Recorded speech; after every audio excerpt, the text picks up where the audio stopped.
You used to be a member of a group called the Young Communist, didn't you? Are you referring to my membership in the Youth Communist Organization while I was growing up in the Soviet Union? There was a group called the Young Communists, and you were a member. Is that right? I'm not exactly sure which group you're referring to. Well, the formal name of it is the Leninist Communist Young Union of the Russian Federation, and it's also known as the Leninist Komsomol of the Russian Federation, and it's commonly referred to as the Young Communists. Were you a member? Senator, I was born and grew up in the Soviet Union. Yes, ma'am. But were you a member of that organization? Everybody in that country was a member of the Komsomol, which was the Communist Youth Organization, because So you were a member? That was a part of normal progress in school. I'm not a communist. I do not subscribe to that ideology. I could not choose where I was born.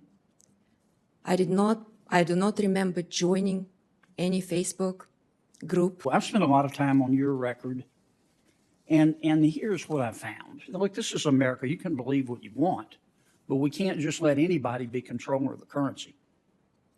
You wrote your thesis in college at Moscow State University on, the title was Karl Marx's Economic Analysis and the Theory of Revolution in the Capital. But you won't send Senator Toomey a copy. You studied at Moscow State University, scientific communism, which is the science regarding the working class struggle and the socialist agenda. You wrote a paper called Systemically Significant Prices, calling for the federal government to set wages, food, gas prices. In 2020, you wrote a paper called The People's Ledger, where you said we need to abolish bank accounts and make everybody set up an account at the Fed where the federal government will have access to your data.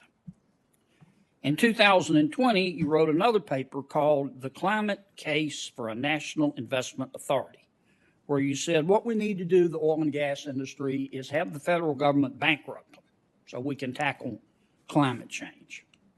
In 2019, you joined a Facebook group, a Marxist Facebook group, to discuss socialist and anti-capitalist views.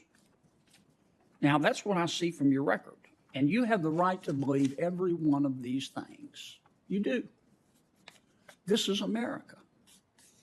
But I don't mean any disrespect. I don't know whether to call you professor or comrade.